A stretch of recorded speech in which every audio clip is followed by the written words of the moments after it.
নমস্কার সবাইকে। আমি স্রোতস্বী লেকটোফিলস কর্নারে আবার চলে এসেছি আমি মে মাসের রিড র্যাপ আপ নিয়ে। মে মাসে আমার একটু বই পড়া কম হয়েছে আগের মাসের তুলনায়, বাট আমার কিন্তু প্রায় 12খানা বই শেষ হয়েছে এই গোটা মে মাস জুড়ে। এবং এই হচ্ছে সেই বইয়ের লিস্ট যেখানে আমার গোটা মে মাস জুড়ে আমি এই বইগুলো পড়েছি। এর সাথে আমি একটা কমিক সিরিজও শুরু করেছিলাম যেটা এখনও কন্টিনিউ চলছে, তো সেই কমিক সিরিজটাকে আমি আর এর মধ্যে ইনক্লুড করলাম না। পুরো সিরিজটাকে নিয়ে কিন্তু আমি একটা ইন্ডিভিজুয়াল ভিডিও বানাবো যেটা আমার কমিক সেগমেন্টের মধ্যে আপনারা পেয়ে যাবেন। তো পুরো মে মাসে আমি কি বই পড়েছি এবং কোন বইগুলোর কীরকম কী রেটিং আমি করলাম সবটা মিলিয়েই রয়েছে আজকের এই ভিডিও। আর আপনারা কি বই পড়েছেন সবার ফার্স্টে কিন্তু আমি সেটা জানতে চাই। তো অবশ্যই কমেন্টে আমাকে জানাবেন যে আপনারা কোন কোন বই এই গোটা মাস জুড়ে শেষ করলেন। আমার মে মাস শুরু হয়েই ছিল ফার্স্ট যে বইটা দিয়ে। সেই বইটা আমি মে মাসের একদম শুরুতে মাত্র 3-3.5 ঘন্টা কি 4 ঘন্টার মধ্যে পুরো শেষ করেছিলাম এবং এক সিটিংয়ে, বিকেলবেলা বসেছি সন্ধ্যেবেলা উঠেছি, এক সিটিংয়ে পুরো বইটা শেষ হয়েছে। সেই বইটা হচ্ছে রূপক সাহার লেখা বিষপাথর। অলরেডি রিভিউ কিন্তু আমি করে ফেলেছি বিষপাথর এবং মুদ্রা রাক্ষসের। তো এইটা দিয়ে আমার মে মাসের জার্নি শুরু। খুব ভালো লেগেছে বইটা পড়তে গিয়ে। এই বইটাকে আমি 5-এর মধ্যে 4.5 রেটিং করব। আমার বেশ ভালো লেগেছে এবং আমি এটা অবশ্যই রিড করব ভবিষ্যতে। দ্য ফার্স্ট বই ছিল এইটা। সেকেন্ড একটা ভীষণ মিষ্টি একটা বই পড়েছি আমি রোম্যান্টিক জনরার ওপর।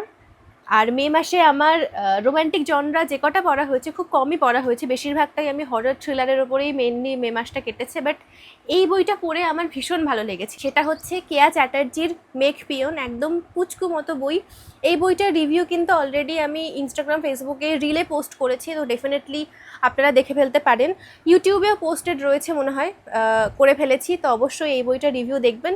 যদি রিভিউ নাও দেখেন আমি বলবো যে একবার পারচেস করে বইটা পড়ে ফেলুন।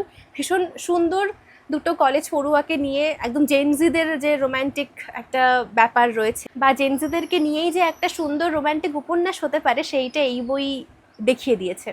তো খুব ভালো লেগেছে। এই বইটাকেও আমি 5-এর মধ্যে 4 রেটিং করব এবং ডেফিনেটলি আমি রিড করব। তারপরে পড়েছিলাম একটি হরর সাইকোলজিক্যাল উপন্যাস যার নাম হচ্ছে নরকরন্ধ্র পবিত্র ঘোষের রুধির প্রিয়া বইটা কিন্তু অলরেডি পড়া চলছে। আমি ভেবেছিলাম যে হয়তো রুধির প্রিয়া এই মাসেই শেষ হয়ে যাবে, কিন্তু আমার শেষ হয়নি। বাট নরকরন্ধ্র আমি পড়ে শেষ করেছিলাম। এই বইটার রিভিউ কিন্তু আমি অলরেডি করে ফেলেছি, মিনি রিভিউ রিলে আপনারা পেয়ে যাবেন। তো এই বইটা ভালো লেগেছে। তবে এই বইটাকে আমি রিড করবো কিনা এই মুহূর্তে জানি না।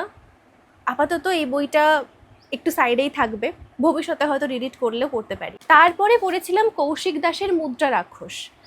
কৌশিক দাসের এটাই আমার ফার্স্ট বই। এরপরে খুবই ইচ্ছে রয়েছে জাহান্নামের কিস্সা বইটা পড়া, সেটা বুকলুক থেকে অলরেডি গতকাল পাবলিশ হয়েছে। তো কৌশিক দাসের মুদ্রা রাক্ষস দিয়ে আমার কৌশিক দাসের বই পড়ার জার্নি শুরু।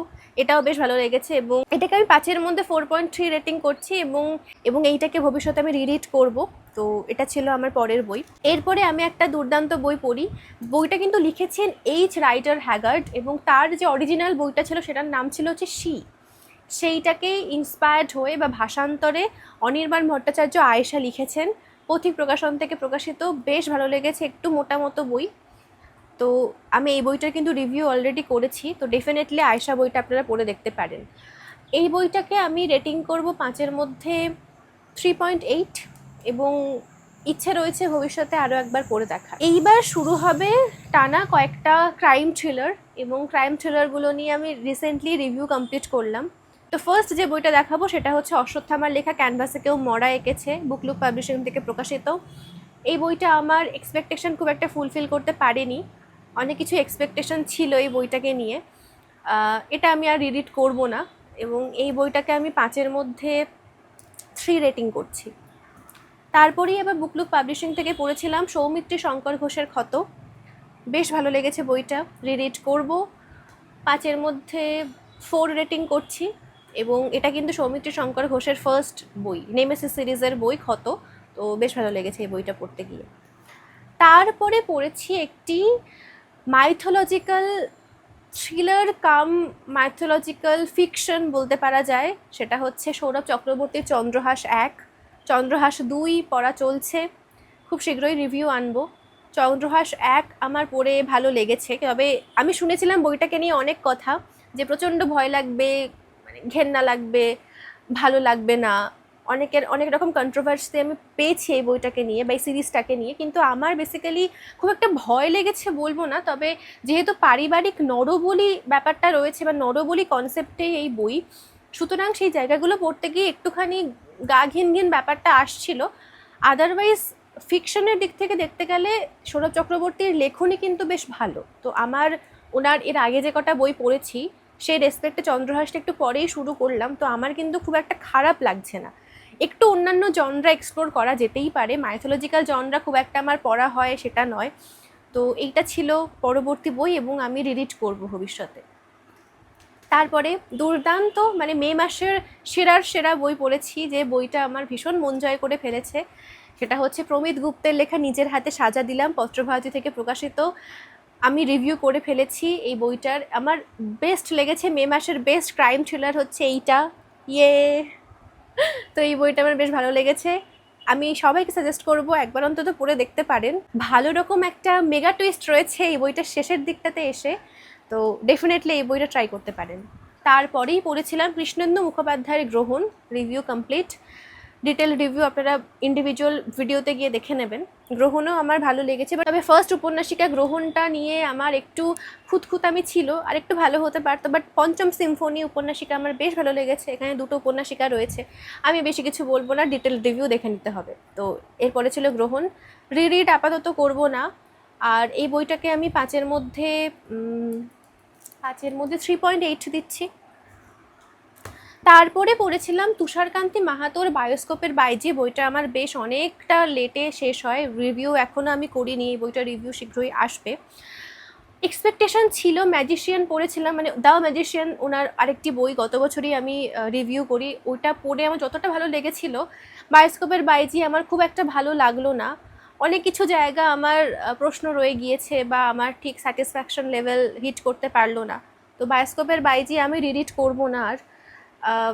মোটামুটি বইটা আমি রিভিউ সময় বলবো এই বইটাকে নিয়ে। আর লাস্ট যে বইটা পড়ে আমার মে মাস শেষ হয়েছে সেটি হচ্ছে মাধবী ভট্টাচার্যের লেখা মরীচিকা। গতকালই রিভিউ করলাম এই বইটার, অবশ্যই একবার দেখে নেবেন এই বইটার রিভিউ। বইটা আমার বেশ ভালো লেগেছে, সামাজিক প্লাস তার সাথে রোম্যান্টিক জনরাকে মিশিয়ে লেখিকা লিখেছেন এই বইটা। ভালোবাসা, সম্পর্ক, টাকা পয়সা, চাকরি সব কিছু মিলিয়ে যে সুন্দরভাবে উনি ফুটিয়েছেন, আমার বেশ ভালো লেগেছে। তো এই গোটা মে মাসের মধ্যে কিন্তু আমার সেরকম অর্থে রোম্যান্টিক বই বলতে একমাত্র মেঘপিও না, তার সাথে হচ্ছে মরীচিকা, এই দুটো বই বলতে পারা যায়। বাকি সেরকম রোম্যান্টিক আমি খুব একটা পড়িনি এই মাসে। ইচ্ছে রয়েছে নেক্সট মাসে, মানে জুনে, কালকে থেকে শুরু হয়ে যাচ্ছে, তো নেক্সট মাসে আমি বেশ কিছু রোম্যান্টিক পড়বো। অলরেডি একটা বই আমার পড়া চলছে, সেটা আমি আর দেখাচ্ছি না, সেটা একেবারে সামনের মাস পড়ুক, আমি রিভিউ আনবো। তো আপাতত এই কটা বই মিলিয়েই কিন্তু আমার মে মাস কমপ্লিট হয়েছে। এবার আপনার পালা, কী কী বই পড়ে শেষ করলেন এক্ষুনি কমেন্ট করে ফেলুন।